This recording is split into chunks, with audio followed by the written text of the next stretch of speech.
Hello students, जय श्री श्याम। मैं Amar Singh Bhauriya, physics faculty Bandhu public senior secondary school Khatu Shyam ji की ऑनलाइन क्लासेज में आपका हार्दिक स्वागत करता हूं। तो आज हम बात करेंगे फिजिक्स के अंदर बेटा पहली यूनिट इलेक्ट्रोस्टैटिक्स, जिसे हिंदी में कहते हैं स्थिर विद्युतिकी। आज हम लोग ये जानेंगे कि इस इलेक्ट्रोस्टैटिक्स में कौन कौन से पार्ट हैं, स्थिर विद्युतिकी कहते किसे हैं, इन सब के बारे में अपन लोग आज अध्ययन करेंगे। तो सबसे पहले अपन लोग जान लेते हैं इलेक्ट्रोस्टैटिक्स कहते किसे हैं, व्हाट इज इलेक्ट्रोस्टैटिक्स। बेटा यहाँ पर ध्यान देना सब लोग, इलेक्ट्रोस्टैटिक्स कहाँ से बना है, दो वर्डों से मिलकर बना है। एक तो बना है इलेक्ट्रो, दूसरा बना है बेटा स्टैटिक्स। इलेक्ट्रो का मतलब होता है बेटा चार्ज, इलेक्ट्रो का मतलब क्या होता है चार्ज। स्टैटिक्स का मतलब होता है बेटा रेस्ट, स्टैटिक्स का मतलब क्या होता है रेस्ट। तो यहां से इसको आप लोग परिभाषित कर सकते हो, किस प्रकार से परिभाषित कर सकते हो कि स्थिर विद्युतिकी भौतिक विज्ञान की वह शाखा है जिसमें स्थिर आवेशों का अध्ययन किया जाता है, अर्थात रेस्ट चार्ज का अध्ययन किया जाता है। क्या कहलाता है बेटा, इलेक्ट्रोस्टैटिक्स कहलाता है, स्थिर विद्युतिकी कहलाता है। इस स्थिर विद्युतिकी के अंदर आपकी फिजिक्स के अंदर 4 चैप्टर हैं। जैसे कि पहला चैप्टर आपके पास में विद्युत आवेश तथा क्षेत्र। दूसरा चैप्टर आपके पास बेटा गाउस का नियम तथा इसके अनुप्रयोग। तीसरा चैप्टर आपके पास है बेटा विद्युत विभव। और चौथा चैप्टर आपके पास में विद्युत धारिता। इन सारे चारों चैप्टर्स के अंदर अपन लोग बारीकी से अध्ययन करेंगे। तो इनमें सबसे पहला चैप्टर लेता हूं आपका विद्युत आवेश तथा क्षेत्र। विद्युत आवेश तथा क्षेत्र के अंदर सबसे पहला पॉइंट आता है आपके पास है विद्युत आवेश, जिसे इंग्लिश में कहते हैं इलेक्ट्रिक चार्ज।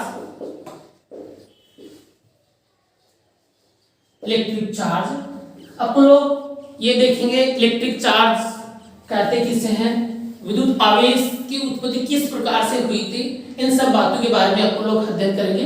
तो बेटा देखो, सबसे पहले विद्युत आवेश की मैं परिभाषा बता रहा हूं कि विद्युत आवेश पदार्थ का वह लाक्षणिक गुण है, विद्युत आवेश पदार्थ का वह लाक्षणिक गुण है जिसके कारण पदार्थ अपने सामान्य व्यवहार से, कैसे बेटा, जिसके कारण पदार्थ अपने सामान्य व्यवहार से भिन्न व्यवहार प्रदर्शित करने लगता है। कौन सा व्यवहार, अपने सामान्य व्यवहार से भिन्न व्यवहार प्रदर्शित करने लगता है, क्या कहलाता है, विद्युत आवेश कहलाता है। बेटा यहाँ पर इस चीज का ध्यान देना कि अपने सामान्य व्यवहार से भिन्न व्यवहार किस प्रकार से प्रदर्शित कर रहा है, ये सब बातें अपन लोग इसी वीडियो के अंदर थोड़ी देर बाद में पढ़ेंगे। एक बार आप लोग ये चीज जानो कि अपने सामान्य व्यवहार से भिन्न व्यवहार प्रदर्शित करता है, क्या कहलाता है, विद्युत आवेश कहलाता है। इसकी दूसरी परिभाषा एक और बता रहा हूं मैं कि विद्युत आवेश पदार्थ का वह गुण है जिसके कारण पदार्थ विद्युत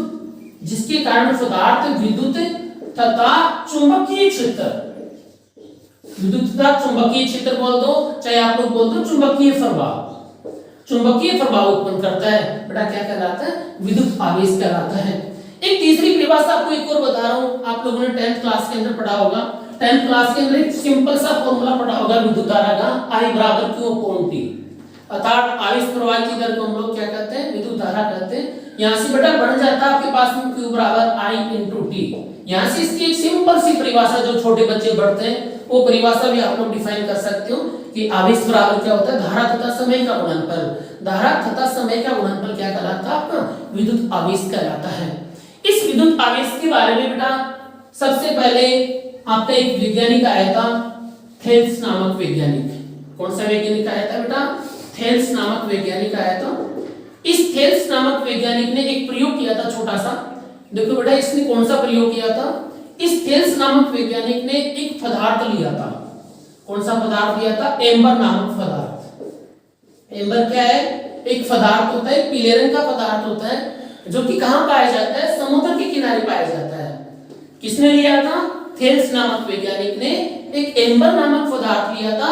इस एम्बर नामक पदार्थ को इन्होंने बेटा कहीं से रगड़ा था, ऊन से रगड़ा था। किससे रगड़ा था बेटा, उनसे रगड़ा था किसको?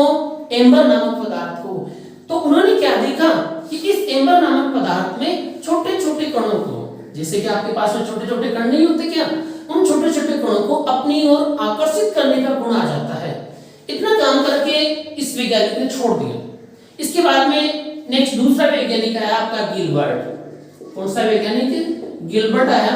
इस गिलबर्ट नामक वैज्ञानिक ने ये बताया कि जिस प्रकार से एम्बर को आप लोगों ने किससे रगड़ा? ऊन से रगड़ा, और रगड़ने के उपरांत उनमें छोटे छोटे कणों को अपनी ओर आकर्षित करने का गुण आ जाता है, उसी प्रकार से और बहुत सारे अन्य पदार्थ हैं, जैसे कि आपके पास में हो गया बेटा कांच की छड़ होगी, आप लोग बोल सकते हो कांच की छड़ होगी। जैसे कि आपके पास में हो गया, आप लोग सुबह सुबह जब स्कूल आते हो तो कंघी करते हो, तो उस कंघी के अंदर भी क्या होता है बेटा? जब आप लोग कंघी करते हो बालों के अंदर, कंघी करने के उपरांत उस कंघी को आप लोग मिट्टी के कणों के पास लेके जाओगे, छोटे छोटे कणों के पास लेके जाओगे, तो वो भी क्या करने लग जाता है? उनको अपनी ओर क्या करने लग जाता है? आकर्षित करने लग जाता है। ये बात किसने बताई थी? गिलबर्ट नामक वैज्ञानिक ने बताई थी कि एम्बर की तरह ही बहुत सारे और अन्य पदार्थ हैं जिनको भी आप लोग किसी चीज से रगड़ोगे तो रगड़ने के उपरांत उनमें भी क्या आ जाता है? छोटे छोटे कणों को अपनी ओर आकर्षित करने का गुण आ जाता है। अर्थात जो पदार्थ होता है वो पदार्थ क्या होता है? विद्युतमय हो जाता है। इसके बाद में आपका वैज्ञानिक आया बेंजामिन फ्रैंकलिन। कौन? Benjamin Franklin.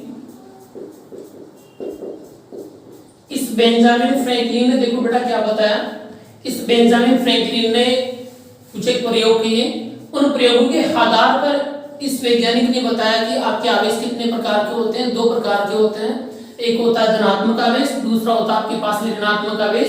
देखो बेटा कौन से प्रयोग किए? इस बेंजामिन फ्रैंकलिन नामक वैज्ञानिक ने एक ली कांच की छड़। कौन सी छड़ ली बेटा? कांच की छड़ ली। इस कांच की छड़ को इन्होंने काहे से रगड़ा? रेशम के कपड़े से रगड़ा। रेशम के कपड़े से रगड़ने के उपरांत ये कांच की छड़ क्या हो जाती है? आपके पास में आवेशित हो जाती है। दूसरी ओर इन्होंने एक कांच की छड़ ली। इस कांच की छड़ को भी इन्होंने काहे से रगड़ा? रेशम के कपड़े से रगड़ा। आप लोग बोल सकते हो ये दोनों आपकी कांच की छड़ है, कांच की छड़।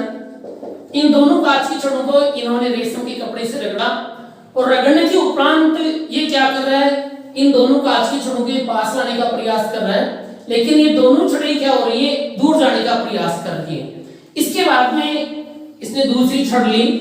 आप लोग बोल सकते हो बेटा एबोनाइट की छड़, या फिर आप लोग कह सकते हो अबुनस की छड़। 2 छड़ ली इन्होंने। ये लो जी, ये बोलता आप लोग या तो एबोनाइट की छड़, एबोनाइट की छड़, या फिर आप लोग कह सकते हो अबुनस की छड़। इन छड़ों को इन्होंने कहीं से रगड़ा? बिल्ली की खाल से रगड़ा। इनको कहीं से रगड़ा? इन्होंने बिल्ली की खाल से रगड़ा। और आप लोग जानते हो कि किसी वस्तु को आप लोग घर्षण कराओगे तो घर्षण कराने के उपरांत वो वस्तु क्या हो जाती है? आपकी विद्युतमय हो जाती है। वही काम इन्होंने यहाँ पर किया। इसको इन्होंने बिल्ली की खाल से रगड़ा। इनको भी ये क्या कर रहे हैं? पास लाने का प्रयास कर रहा है, लेकिन ये दोनों छड़ें क्या हो रही है? दूर जाने का प्रयास कर रही है। इसके बाद में इन्होंने क्या किया? एक बेटा कांच की छड़ ली। ये लो जी, ये आपकी है कांच की छड़, ये कांच की छड़। दूसरी इन्होंने ली एबोनाइट की छड़, ये आपकी है एबोनाइट की छड़, एबोनाइट की छड़।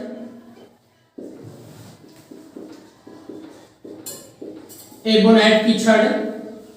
इस एबोनाइट की छड़ को इन्होंने कहीं से रगड़ा? बिल्ली की खाल से रगड़ा। और इस कांच की छड़ को इन्होंने कहीं से रगड़ा? रेशम के कपड़े से रगड़ा। इन दोनों को ये क्या कर रहा है? पास दूर ले जाने का प्रयास कर रहा है, लेकिन ये दोनों छड़ें क्या कर रही है? पास पास आने का प्रयास कर रही है। तो इन तीनों प्रयोगों के आधार पर इस बेंजामिन फ्रैंकलिन नामक वैज्ञानिक ने ये बताया कि आपका आवेश कितने प्रकार के होते हैं? आवेश 2 प्रकार के होते हैं। पहले आवेश को इन्होंने नाम दिया धनात्मक आवेश। कौन सा आवेश? धनात्मक आवेश। आप लोग बोल सकते हो पॉजिटिव चार्ज। और दूसरे को इन्होंने नाम दिया ऋणात्मक आवेश। कौन सा बेटा? ऋणात्मक आवेश, मतलब आप लोग कह सकते हो नेगेटिव चार्ज। तो बेटा इन्होंने कैसे बताया? ध्यान करो। आपने जब कांच की छड़ को रेशम के कपड़े से रगड़ा तो रेशम के कपड़े से रगड़ने के उपरांत कांच की छड़ पर उत्पन्न आवेश को तो इन्होंने क्या कहा, धनात्मक आवेश। और दूसरा जो आपके पास में एगोनाइट की छड़ थी, आबुनस की छड़ थी, उस आबुनस की छड़ को इन्होंने कहीं से रगड़ा, बिल्ली की खाल से रगड़ा। तो इस एगोनाइट की छड़ पर उत्पन्न आवेश को इन्होंने ऋणात्मक आवेश नाम दिया तथा यहीं पर इन्होंने ये चीज भी बता दी कि जब आप लोग कांच की छड़ को कांच की छड़ के पास में ला रहे थे तो वो क्या कर रही थी, दूर जाने का प्रयास कर रही थी। एगोनाइट की छड़ को एगोनाइट की छड़ के पास में ला रहे थे आप लोग, लेकिन ये भी क्या कर रही थी, दूर जाने का प्रयास कर रही थी। लेकिन जब आप लोग कांच की छड़ को एगोनाइट की छड़ से दूर ले जाने का प्रयास कर रहे थे तो ये दोनों छड़ें क्या कर रही थी, पास आने का प्रयास कर रही थी। तो इन्हीं प्रयोगों के आधार पर इन्होंने बताया कि समान, तो इन प्रयोगों के आधार पर इन्होंने बताया कि समान प्रकृति के आवेशों के मध्य बेटा क्या होता है, प्रतिकर्षण होता है तथा विपरीत प्रकृति के आवेशों के मध्य क्या होता है, आकर्षण होता है। अर्थात आप लोग बोल सकते हो कि जब आपके पास में प्लस प्लस है या फिर आपके पास में माइनस माइनस है, इन दोनों के बीच में क्या होगा बेटा, आपका प्रतिकर्षण मतलब रिपल करेंगे। जब आपके पास में प्लस माइनस है या फिर आपके पास में माइनस प्लस है तो इनके बीच में क्या होगा बेटा, आपका आकर्षण मतलब अट्रैक्शन होगा। ये सब बातें किसने बताई, बेंजामिन फ्रैंकलिन नामक वैज्ञानिक ने बताई। इसके बाद में बेटा देखो, कई बार क्वेश्चन पूछ लिया जाता है कि आपने कांच की छड़ को रेशम के कपड़े से रगड़ा तो रेशम के कपड़े पर उत्पन्न आवेश का मान बताइए, पॉजिटिव आ रहा है या फिर नेगेटिव आ रहा है। या फिर आपने आबुनस की छड़ को बिल्ली की खाल से रगड़ा तो बिल्ली की खाल पर उत्पन्न आवेश की प्रकृति बताइए। या फिर अभी थोड़ी देर पहले आप लोगों ने एम्बर नामक पदार्थ लिया था, इस एम्बर नामक पदार्थ को आप लोगों ने कहीं से रगड़ा था, ऊन से रगड़ा था, तो ऊन के ऊपर उत्पन्न आवेश का नाम बताइए। तो इसके लिए हम लोग एक टेबल बना लेते हैं। सबसे पहले क्रम संख्या वस्तुओं का युग्म, वस्तु का युग्म, दूसरा आपका धनात्मक आवेश, नेक्स्ट आपका ऋणात्मक आवेश,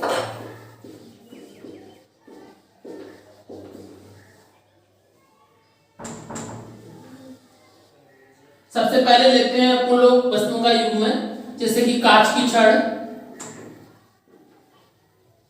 कांच की छड़ व रेशम का कपड़ा, रेशम का कपड़ा। जब आप लोग कांच की छड़ को रेशम के कपड़े से रगड़ोगे तो बेटा कांच की छड़ क्या हो जाती है, धनावेशित हो जाती है, और जो आपका रेशम का कपड़ा हो वो ऋणावेश हो जाता है।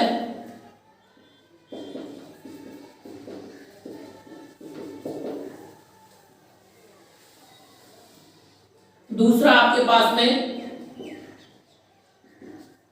एम्बर व ऊन, जब आप लोग एम्बर को ऊन से रगड़ोगे तो ऊन आपकी धनावेशित हो जाती है और एम्बर आपका क्या हो जाता है, ऋणावेशित हो जाता है। नेक्स्ट तीसरा आपके पास में आबुनस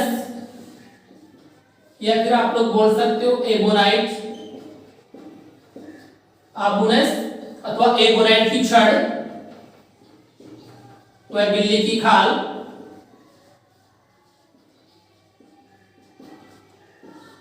इसमें बेटा आपकी बिल्ली की खाल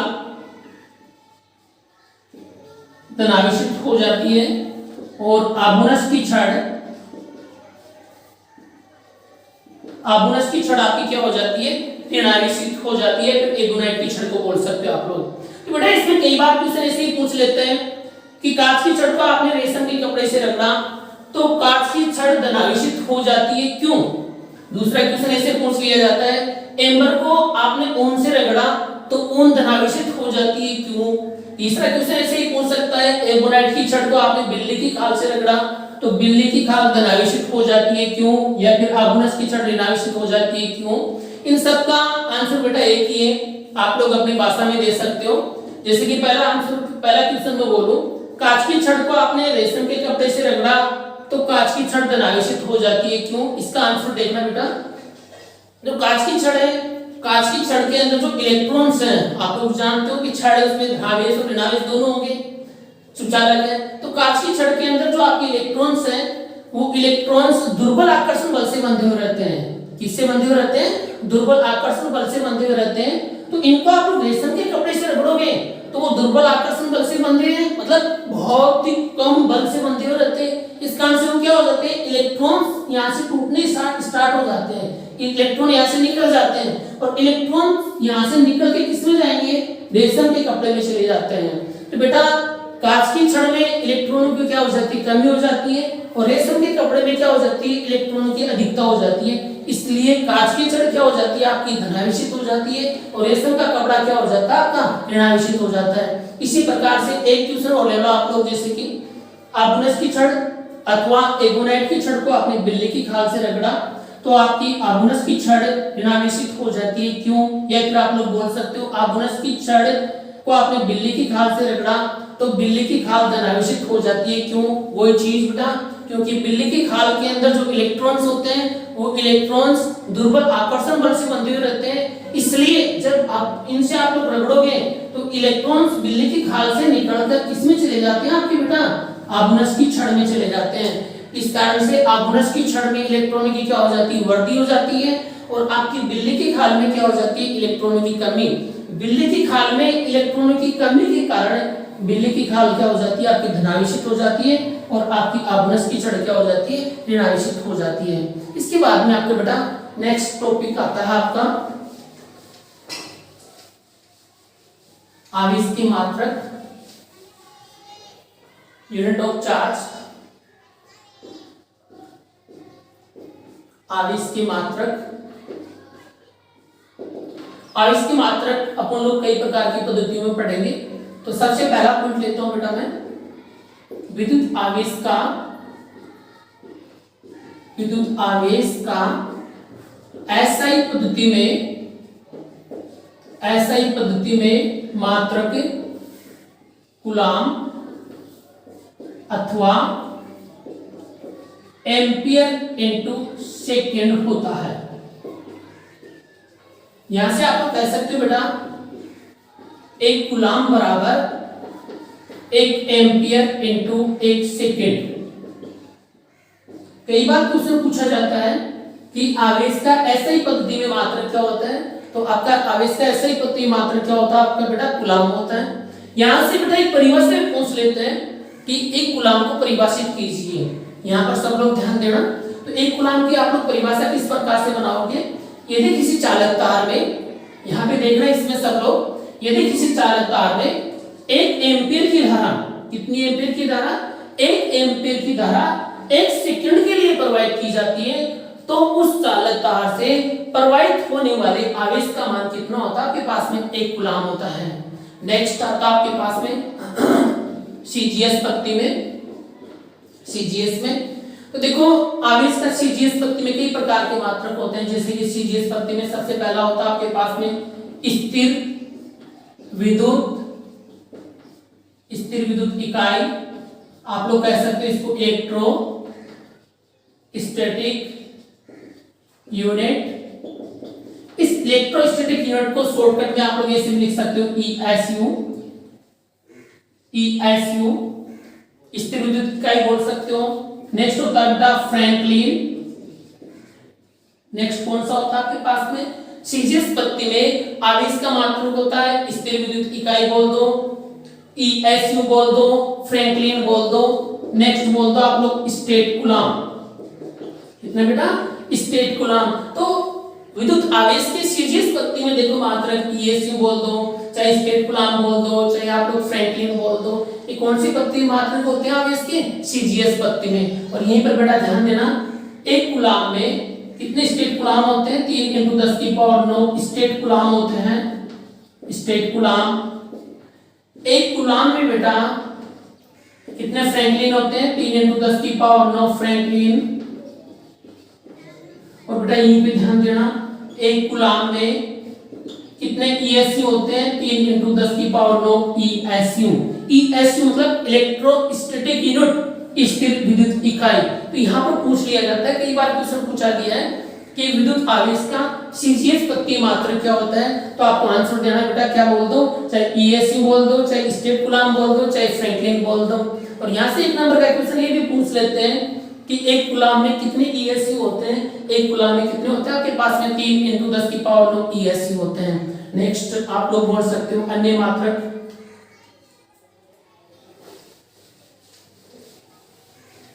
नेक्स्ट 3 नंबर पे पॉइंट अन्य मात्रक। बेटा विद्युत आवेश का अन्य मात्रक एक होता है विद्युत चुंबकत्व मात्रक। कौन सा मात्रक है? विद्युत चुंबकत्व, विद्युत चुंबकत्व मात्रक। इसको बोलते हैं इंग्लिश में इलेक्ट्रो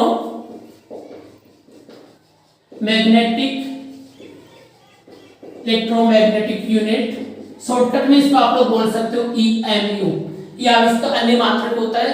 और बेटा एक EMU में मतलब एक विद्युत चुंबकत्व मात्रक किसके बराबर होता है? आपका 10 कूलम के बराबर होता है। एक EMU बराबर कितने होते हैं आपके पास में बेटा? 10 कूलम। और अभी भी आप लोगों ने पढ़ा है, क्या पढ़ा है कि एक कूलम बराबर, एक कूलम में कितने स्टेट कूलम होते हैं? 3 × 10⁹ स्टेट कूलम। या फिर आप लोग कह सकते हो एक कूलम बराबर 3 × 10⁹ ESU।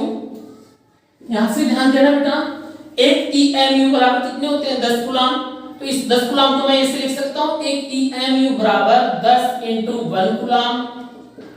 और एक कूलम के स्थान पर आप लोग कितने स्टेट कूलम होते हैं? कितने ESU होते हैं? 3 × 10⁹ या फिर कितने स्टेट कूलम? 3 × 10⁻⁹। ये चीज यहाँ पे पुट अप करूंगा तो मान कितना जाएगा? एक EMU बराबर 10 × 3 × 10⁻⁹ ESU। यहाँ से बढ़ जाएगा बेटा, एक EMU बराबर 3 × 10⁻10 ESU। ये संबंध पूछ लिया जाता है, बहुत बार पूछा गया कि EMU और ESU में संबंध बताइए। तो एक EMU कितने ESU के बराबर होता है? 3 × 10⁻10 ESU के बराबर होता है। आवेश के बेटा अन्य बहुत सारे और अन्य मात्रक होते हैं, जैसे कि अन्य छोटे मात्रक। चौथा आता है अन्य छोटे मात्रक, जैसे कि होता है सबसे पहले माइक्रो कूलम।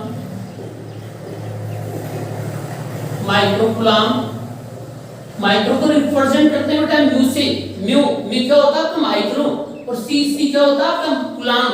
तो एक माइक्रो कूलम में कितने कूलम होते हैं? 10⁻⁻6 कूलम होते हैं। नेक्स्ट बेटा एक नैनो कूलम को रिप्रेजेंट करते हैं 1N से। 1 मतलब एक, N का मतलब नैनो, C का मतलब कूलम। एक नैनो कूलम बराबर होता है 10⁻⁹ कूलम। नेक्स्ट होता है बेटा एक पिको कूलम 1 pc। एक पिको कूलम बराबर होता है आपके पास में 10⁻⁻12 कूलम। ये विद्युत आवेश के बहुत छोटे मात्रक होते हैं। इसके बाद में मात्रक में एक पॉइंट और बचा था आपका लास्ट पॉइंट। ये बात क्वेश्चन में पूछा गया है कि विद्युत आवेश का सबसे बड़ा मात्रक क्या होता है? बेटा वेरी इंपॉर्टेंट, विद्युत आवेश का सबसे बड़ा मात्रक होता है फेराडे। क्या होता है? फेराडे, न कि फेरड। ध्यान देना इन चीजों का। जो फेरड होता है, फेरड विद्युत धारिता का मात्रक होता है, जो कि अपन लोग 4th चैप्टर के अंदर इनका अध्ययन करेंगे। तो मैं लिख देता हूं यहाँ पे विद्युत आवेश का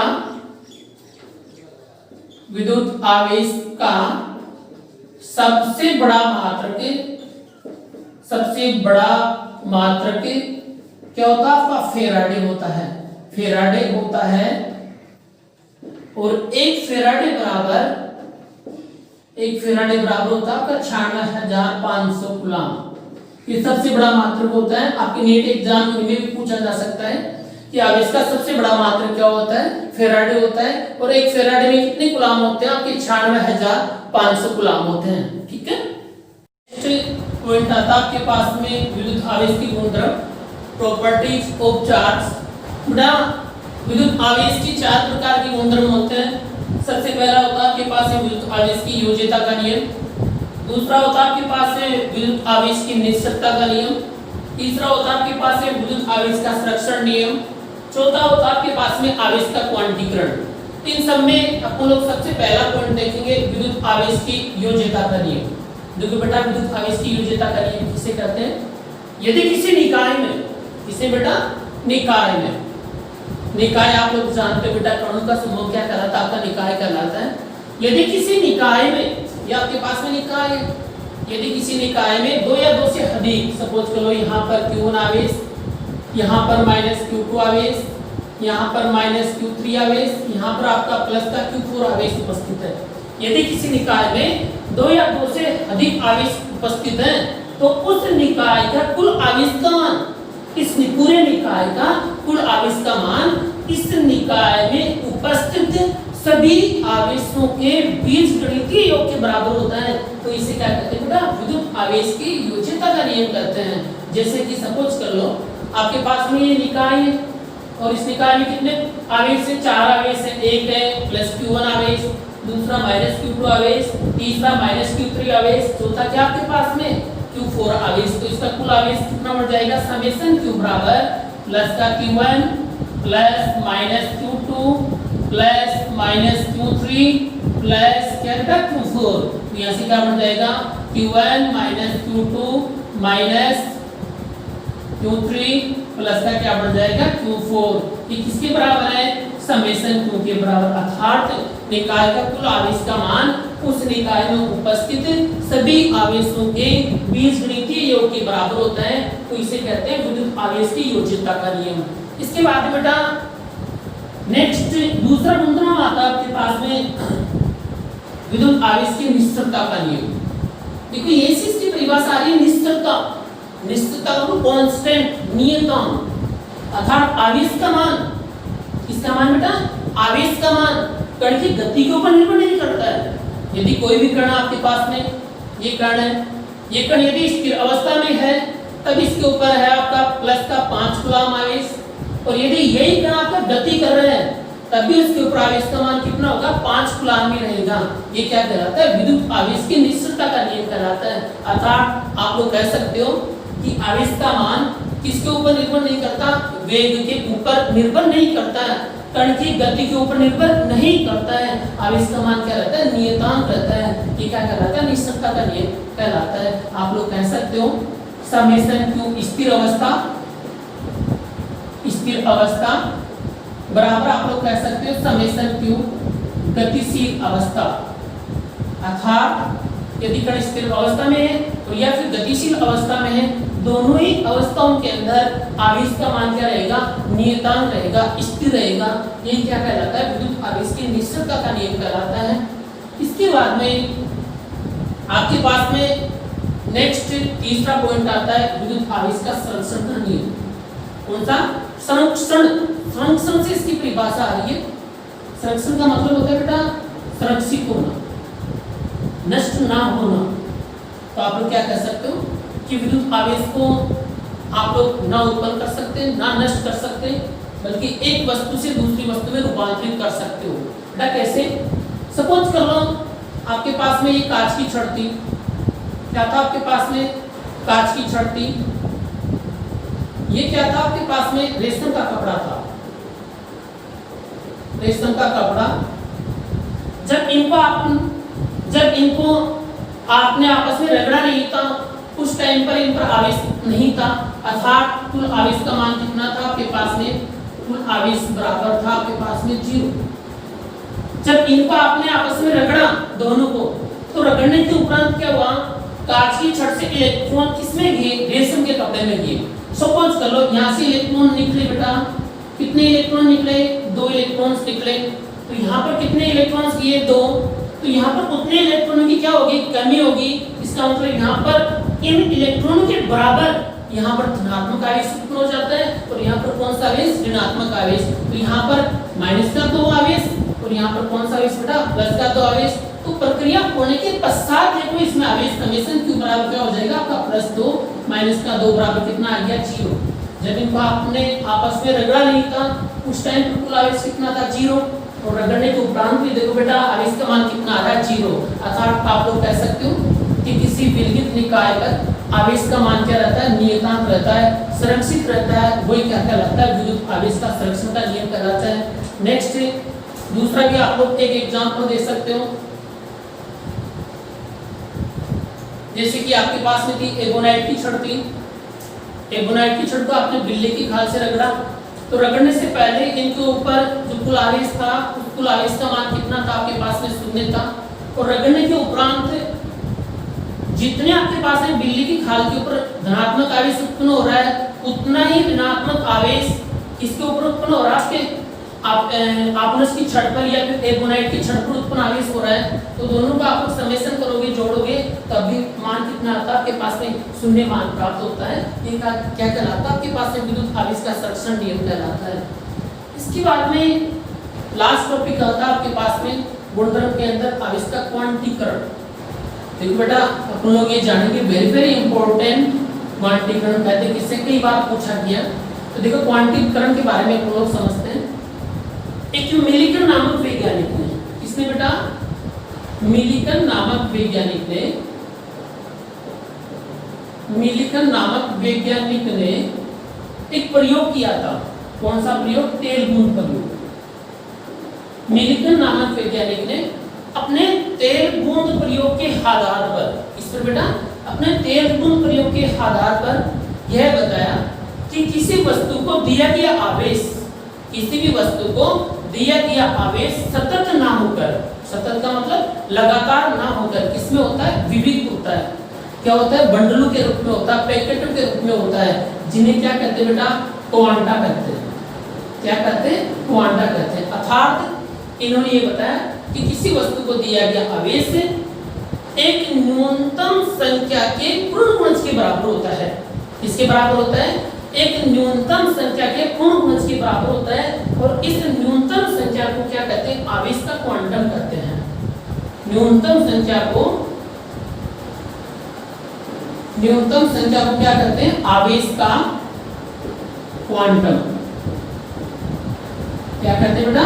आवेश का क्वांटम कहते हैं। और इस न्यूनतम संख्या का मान एक इलेक्ट्रॉन के ऊपर जो आवेश होता है, एक इलेक्ट्रॉन पर कितना आवेश होता है? माइनस का 1.6 × 10⁻⁻19 कूलम होता है। इस -19 कूलम के बराबर होता है। तो कई बार यहाँ से क्वेश्चन पूछा गया है कि एक क्वांटम आवेश का मान कितना होता है, तो आप लोग लिख सकते हो एक क्वांटम आवेश का मान, एक क्वांटम आवेश किसके बराबर होता है आपके पास में? 1.6 × 10⁻⁻19 कूलम के बराबर होता है। और यहाँ से आप लोग बोल सकते हो कि आवेश के क्वांटीकरण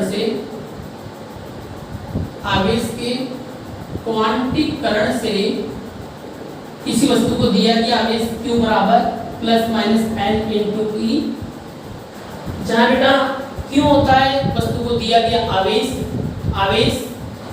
Q बराबर आप लोग लिख सकते हो आवेश, N होता है आपके पास में इलेक्ट्रॉनों की संख्या, और E होता है आपके पास में 1.6 × 10⁻⁻19 कूलम। तो आवेश के क्वांटीकरण से आप लोग कह सकते हो Q बराबर ±N × E। Q होता है वस्तु को दिया गया आवेश, N होता है इलेक्ट्रॉनों की संख्या, E होता है आपके पास में एक इलेक्ट्रॉन पर आवेश, और उसका मान होता है 1.6 × 10⁻⁻19 कूलम। नेक्स्ट टॉपिक आता है आपके पास में आवेशन की विधियां। मतलब बेटा कोई भी वस्तु होती है, उस वस्तु को आप लोग आवेशित किस प्रकार से कर सकते हो, उसकी कितने प्रकार की विधियां, इनके बारे में हम लोग अध्ययन करेंगे। तो आवेशन की 3 प्रकार की विधियां, मतलब किसी वस्तु के ऊपर उत्पन्न आवेश उत्पन्न हो रहे हैं, वो किस प्रकार से आप उत्पन्न कर सकते हो, उसकी कितनी विधि है? 3 प्रकार की विधियां। सबसे पहले है घर्षण द्वारा आवेशन, दूसरा आपके पास में संपर्क द्वारा आवेशन, और तीसरा आपके पास में प्रेरण द्वारा आवेशन। तो सबसे पहले तो लोग बात करेंगे बेटा घर्षण द्वारा आवेशन की। घर्षण का मतलब रगड़ना, स्पर्श करवाना। जब दो वस्तुओं का आपस में आप लोग रगड़ते हो तो उनके आवेशित होना, जब दो वस्तुओं को आपस में रगड़ा जाता है तो उनके आवेशित होने की प्रक्रिया को हम लोग क्या करते हैं? घर्षण द्वारा आवेशन करते हैं बेटा। किसी भी चीज से, जैसे कि आपने कांच की छड़ को रेशम के कपड़े से रगड़ा था तो कांच की छड़ क्या हो गई थी? आवेशित हो गई थी। जैसे कि आपने बेटा एम्बर नामक पदार्थ को किससे रगड़ा था? ऊन से रगड़ा था, तो एम्बर नामक पदार्थ भी क्या हो गया था? आपका आवेशित हो गया था। यह आपके पास में घर्षण द्वारा आवेशन। नेक्स्ट दूसरा 2 नंबर पे आता है आपके पास में संपर्क द्वारा आवेशन। संपर्क, देखो बेटा यही से इसकी परिभाषा आ रही है संपर्क का मतलब पास में लाना। वह प्रक्रिया, इसकी परिभाषा बता रहा हूँ, वह प्रक्रिया जिसमें एक आवेशित वस्तु, कौन बेटा, एक आवेशित वस्तु दूसरी अनावेशित वस्तु को, वह प्रक्रिया जिसमें एक आवेशित वस्तु दूसरी अनावेशित वस्तु को स्पर्श करके अपने समान प्रकृति का आवेश प्रदान करती है, तो उसे कहते हैं संपर्क द्वारा आवेशन। कैसे बेटा, ध्यान करना, आपके पास में चालक गोला है, चालक है तो इसके ऊपर क्या होगा, आपके पास में बेटा आवेश होगा, चलो जी, आवेशित गोला है, एक कुछ चालक स्टेट पर रखा हुआ है एक गोला। दूसरा आपके पास में गोला है बेटा ये बी, ये चालक है लेकिन क्या आपके पास में अनावेशित है स्टार्टिंग पोजीशन पे। जब इनको आप लोग पास में लेके आओगे इन दोनों गोलों को, जब इन दोनों गोलों को आप लोग पास में लेके आ रहे हो तो ये एक के ऊपर कौन सा चार्ज आपका, प्लस चार्ज है, यही आवेश किसके ऊपर उत्पन्न होना, बी के ऊपर उत्पन्न होना क्या कहलाता है बेटा, संपर्क द्वारा आवेशन कहलाता है। अर्थात ये ए और ये आपके पास में क्या बी, ए के ऊपर कौन सा आवेश प्लस, तो बी के ऊपर भी कौन सा आवेश उत्पन्न हो जाता है आपका बेटा प्लस प्लस आवेश उत्पन्न हो जाता है। यही क्या कहलाता है आपके पास में संपर्क द्वारा आवेशन कहलाता है। इसके बाद में नेक्स्ट आवेशन की तीसरी विधि आती है प्रेरण द्वारा आवेशन।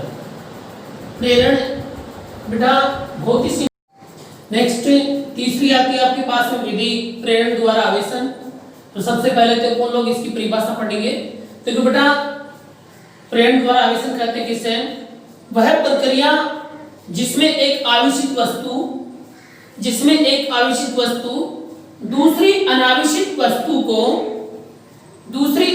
वस्तु को बिना स्पर्श किए अपने विपरीत प्रकृति का आवेश प्रदान करती है, बिना स्पर्श किए अपने विपरीत प्रकृति का आवेश प्रदान करती है, तो इसे कहते हैं प्रेरण द्वारा आवेशन।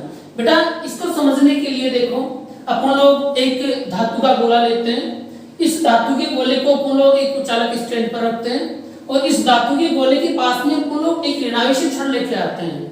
कौन सी छड़ लेके आ रहे हैं, ऋणावेशित छड़ लेकर आते हैं। तो आप लोग जानते हो बेटा जब आप लोग ऋणावेशित छड़ लेके आओगे, या आपके पास में क्या है धातु है, धातु में क्या आपके प्लस और माइनस दोनों है, तो जो आपके धनात्मक आवेश है इस धातु की छड़ से आकर्षित होकर जो आपके पास में गोला है धातु का, तो गोले के कौन से भाग पर एकत्रित हो जाते हैं, बाह्य भाग पर एकत्रित हो जाते हैं, तथा जो इलेक्ट्रॉन्स हैं, इलेक्ट्रॉन्स इस ऋणावेशित छड़ से प्रतिकर्षित होकर जो आपकी धातु है, धातु के कौन से भाग पर एकत्रित हो जाते हैं, दाहिने भाग पर एकत्रित हो जाते हैं। तो बेटा इस ऋणावेश को हटाने के लिए हम लोग इस धातु के गोले से क्या जोड़ते हैं, एक भूसंपर्कित तार जोड़ते हैं। तो इस भूसंपर्कित तार के द्वारा जो आपका यहाँ पर दाएं भाग के ऊपर जो ऋणावेश था, वो ऋणावेश कहाँ पर चला जाता है, आपका पृथ्वी के अंदर चला जाता है। इस टाइम पर भी या आपकी ऋणावेशित छड़ है, वो ऋणावेशित छड़ इसके पास में होनी चाहिए, स्पर्श नहीं करनी चाहिए, बस ओनली इसके पास में होनी चाहिए। फिर अपन लोग क्या करते हैं बेटा, जो ऋणावेश था, ऋणावेश पृथ्वी के अंदर पूरा चला जाता है। अब फिर हम आपको क्या करेंगे, जो ऋणावेशित छड़ है, अब ऋणावेशित छड़ को अपन लोग कहीं दूर ले जाते हैं। तो इस प्रकार से धातु के गोले के ऊपर समान रूप से क्या उत्पन्न हो जाता है, एक समान रूप से धनात्मक आवेश उत्पन्न हो जाता है। देखो बेटा ये आपके पास में ऋणावेशित छड़ थी, ऋणावेशित छड़ को आप लोग धातु के गोले के पास में लेके आए थे, स्पर्श नहीं करवाया था आपने, लेकिन पास में लाने के कारण भी कौन सा चार्ज उत्पन्न हो गया, धनात्मक चार्ज उत्पन्न हो गया, मतलब विपरीत प्रकृति का आवेश उत्पन्न हो गया। तो इसे ही कहते हैं बेटा प्रेरण द्वारा आवेशन।